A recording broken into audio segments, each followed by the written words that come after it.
National and international news, but for the small town of Moscow, it's the kind of thing that changes generations. Investigators are now searching for a killer in the glare of the national spotlight. As investigators continue to search for answers, the clock is ticking on justice. And while questions and rumors about the case are circulating on the internet, a lot of what is being said online is not vetted.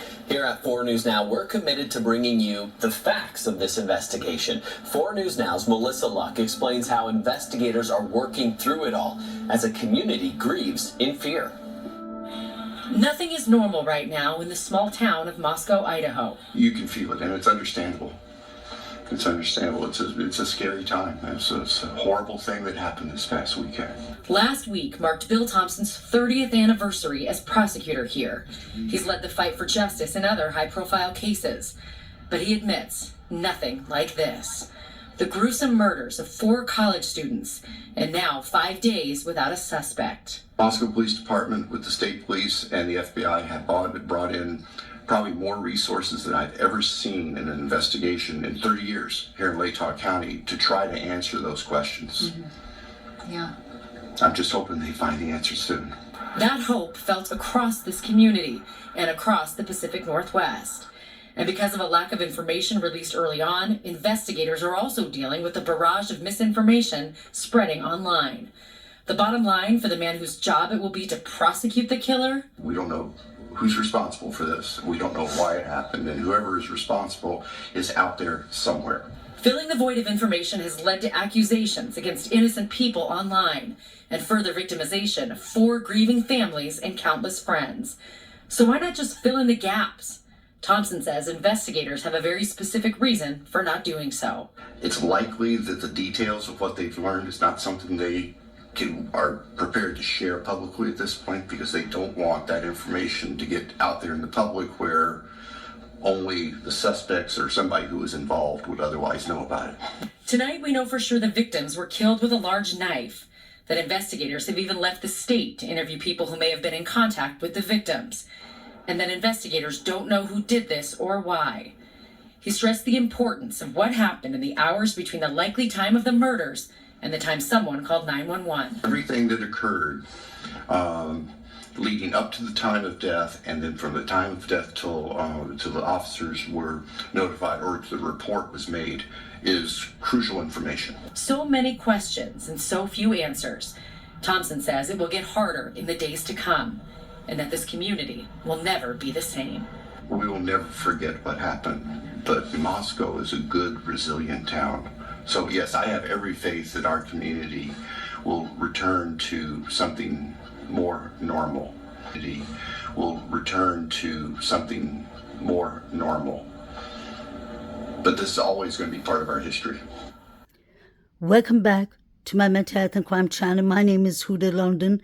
This is for educational purpose only. This is the case of the Idaho quadruples. May the 4 victims rest in peace. Condolence to the families. May the correct justice be served. I hope all my subscribers are doing well. Today I'd like to talk a bit about the Idaho quadruples.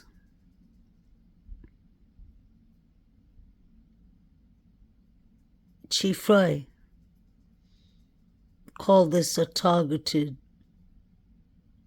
quadruples or unalivings. We've heard the prosecutor saying the same thing, that it was targeted. He said in his previous interview that the house, their resident, was the target. So my question is, I wonder what was in the house for them to have understood that it was targeted. Since this was a brutal crime scene, could it be possible that there was red liquid, there was blood everywhere on the wall? Could something have been written there?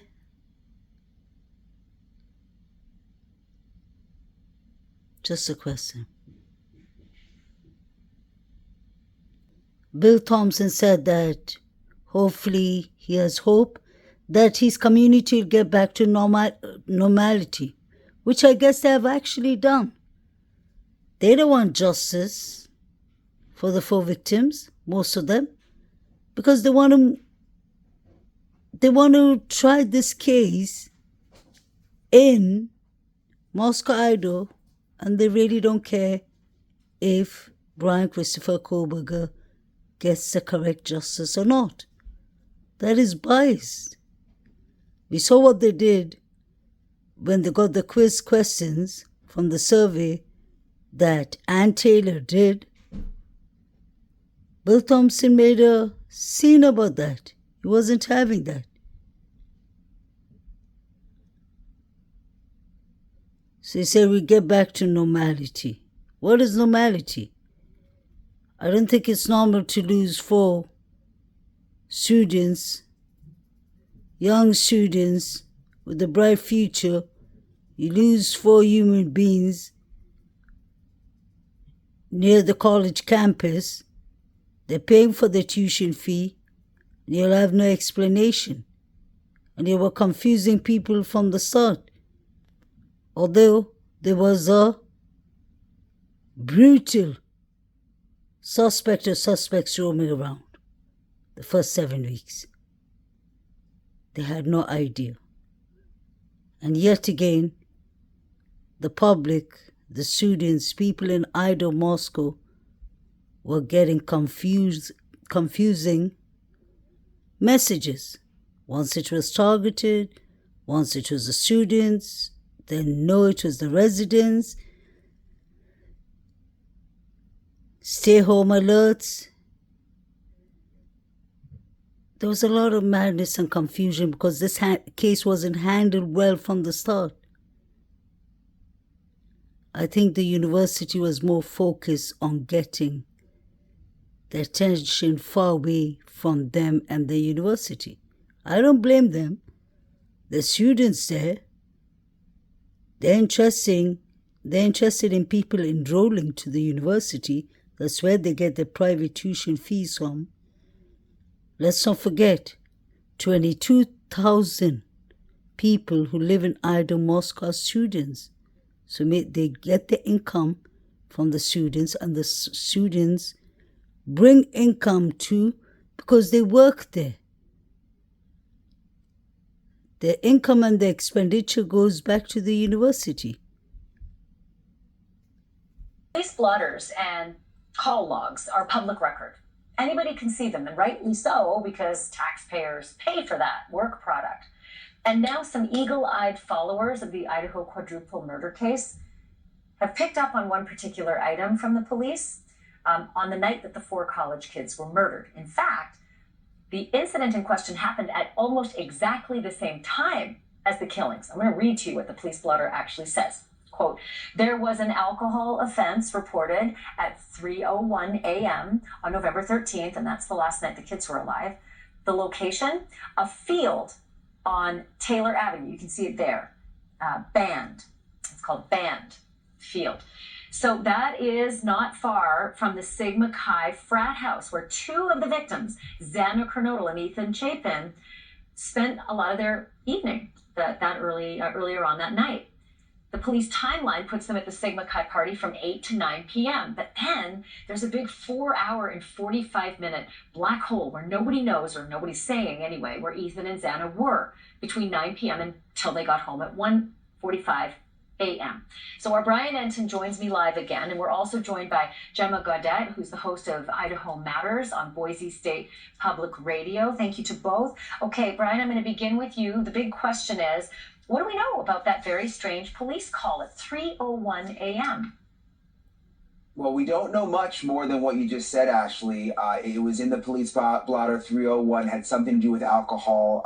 Police did take down a report, although we haven't been able to get that report at this point. This is the field behind me where the call was made, the big white field right there. That's the frat house you just talked about. You can see with the Christmas lights, and it's all very, very close to the house where the murders happened. I don't know if you're able to, but if you and your photographer Mo could sort of walk me that way, because as I understand it, you might actually be able to walk me at least part or all of the way from where you are to the home where the victims lived. Yeah, we can walk you there. Again, frat house, field, This is like an apartment complex parking lot that we're in, and we'll walk you back, Ashley. And I've been telling you the last couple of days, there's it's a dense area. You know, when you just look at the shot of the house, you don't realize that all of these houses and apartment buildings are around. This is like a little walkway that the students use to get down to the frat houses. And we'll just walk up here. Be careful, Mo, because it's a little slippery. It's been snowing nonstop pretty much all day. Just looks like it let up a little bit. So we go up these steps here. And then this is a little road right here, Ashley. And you see here is the house. This is the house where the murders happened. I had no idea. Wow. I mean, short walk, that's like 55 seconds. I mean, they could have gotten home so quickly from that frat house. I had no idea it was that close, Brian. That's remarkable. Very close. Yeah, okay, very, well, Jenna, very now close. that we... Please pay attention to what Ashley Banfield says next to Brian Enton about how close this house, 1122 Kings Road, is to Sigma Chi fraternity. I had no idea. Wow. I mean, short walk, that's like 55 seconds. I mean, they could have gotten home so quickly from that frat house. I had no idea it was that close, Brian. That's remarkable. Very close. Yeah, okay, very, well, Jenna, very now close. that we... And also, again, all the places they walked by. No, I was just saying all the places, the apartments, the houses that they would have walked by. I mean, again, it's a dense area. There's a lot of people who live in this area. This is where I personally believe the four figures were running from. They were running from 1122 Kings Road. Let's not forget the front door was left wide open. So I believe the four figures came running from the house. They ran down the step, allegedly. Down the steps, they went to the right, would it be? No, to the left. Went down, passed by the little house. And it should have taken them literally a minute and a half to get to the Sigma Chi. That's the reason I always say Sigma Chi fraternity boys, not all of them, but some of them, and the two Jacks, surviving roommates, are the people I believe know something or could be involved. BK could be involved too. There was so much going on around that certain timing, the certain timeline, that it was strange. The police said that it was awful quiet night, but the Sigma Chi fraternity was having a party because Eric, who drove Kaylee and Maddie home, told allegedly the reporters that he could hear loud music and partying coming from the Sigma Chi fraternity. Where did these three young men come from? I've showed you always the picture Saeed is watching. Put all those dots together, and I believe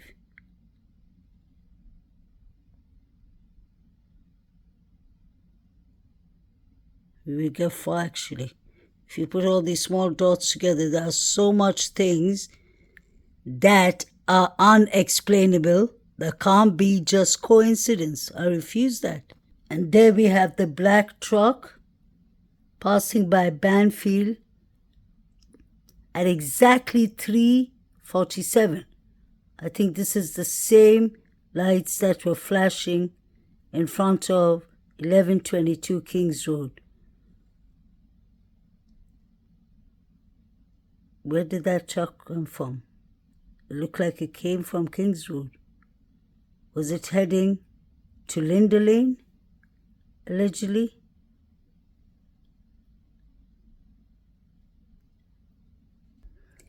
$3:12 is when the 4 to 5 figures were running from Kings Road, Queens Road direction towards allegedly the Sigma Chi. This guy in the middle has on Vans shoes. Saeed has on Vans shoes. I know many students wear that. I'm just looking at the timeline.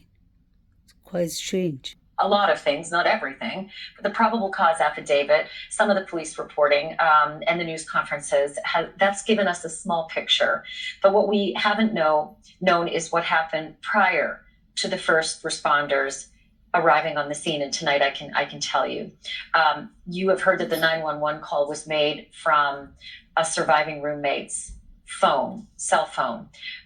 But we can now tell you who it was who made that call. I'm not going to name the person, but it was Ethan's best friend who made the 911 call. So we all know that it was Hunter Johnson that made the 911 call. But you will hear soon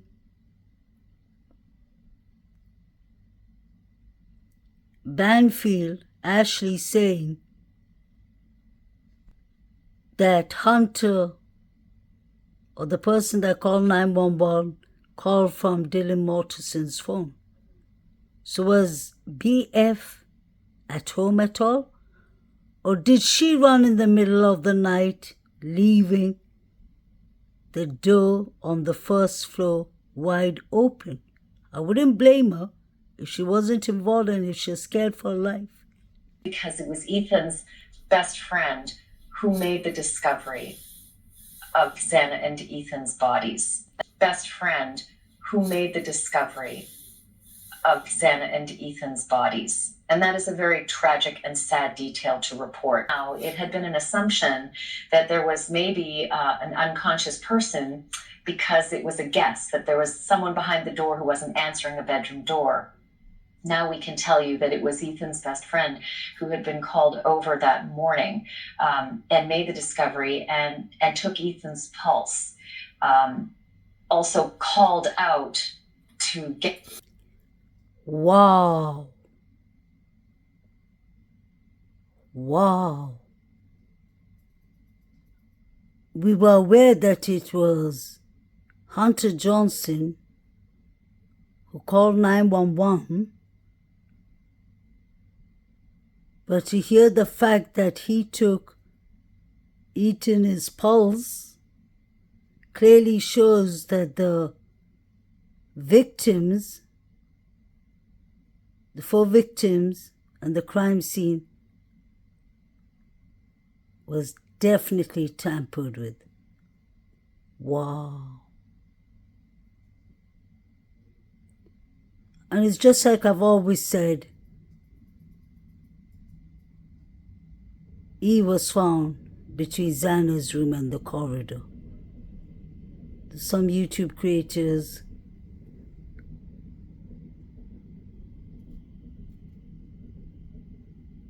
that say that he was found on his bed, on Xana's bed. I don't believe so, because you can see the camera flashing, the forensics camera taking many pictures at the corridor. This is tragic. So imagine if Hunter took his pulse, he had to touch his cold body.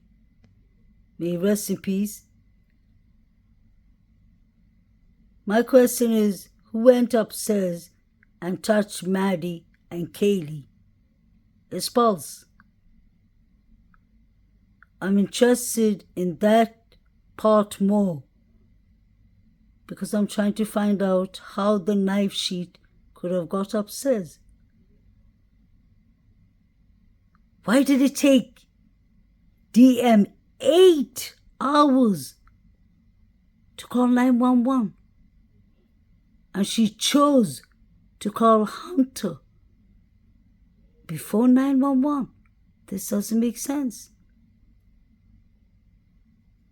Where was Bethany? Where was BF that night? She definitely has exculpatory evidence.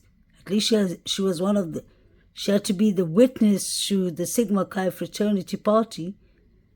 E and Xana were seen last between 8 to 9, and that was actually E.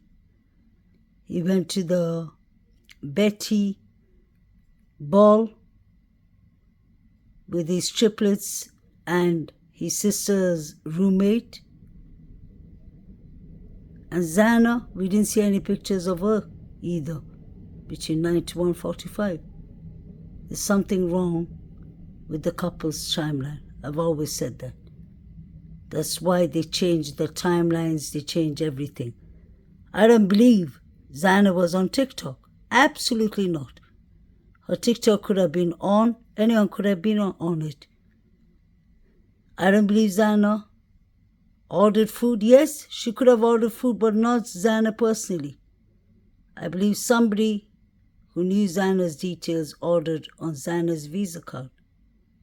That's strictly my opinion.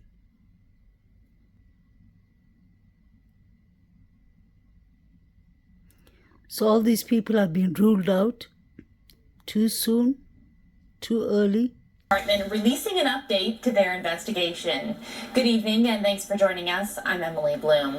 It has been almost a week since 4 University of Idaho students were killed. Rania Kaur is in Moscow with the plea police have for the public. Rania, what is it that police are looking for? Emily, the Idaho State Police Crime Lab team and forensics team have been in and out of the crime scene. Earlier this morning, I'm told they were examining tire tracks that could later become evidence. Tonight, they're still asking for the public's help. It's been 7 days since Ethan Chapin, Xana Kernodle, Kaylee Gonsalves, and Madison Mogan were killed. Crime scene tape still lines the home. We have not ruled anything out at this point in time. We continue to follow the leads and the information wherever they're going to go. Today, along with detectives, Latah County Prosecutor Bill Thompson visited the crime scene. So as you go through the crime scene multiple times, it's not looking for things that have been missed in particular. It's also looking for different types of evidence as we may move forward. Authorities are still looking for a fixed blade knife and a suspect. So at this time, we have not released that type of information on the type of knife. Obviously, through the coroner's report and the detectives working with the coroner, that information is known. It is potentially a critical piece of this investigation. Aaron Snell is the communications director for Idaho State Police. We are having numerous leads and tips roll in, and we are taking those, processing them, analyzing them, and then investigating them. That way we can either develop suspect information and or mark them off the list so we can move on to the next thing. He says they still need the public's help. Anybody that has seen something, anybody that observed something, somebody might know something. And that is probably how we're going to break this case and solve it. Anyone with any information is asked to contact authorities. That number and email to send a tip is on your screen right now. I wonder how many weeks they investigated all the fraternities, sororities, the party Kaylee attended.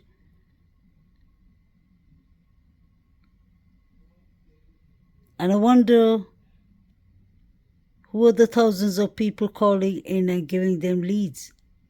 Were they all, could it be possible that they all were distracting the police and the FBI and giving them information, or Brian Christopher Kohlberger, so that they wouldn't be caught? Just a question. Please like, share, and subscribe. Justice, may the correct justice be served for all the 4 victims.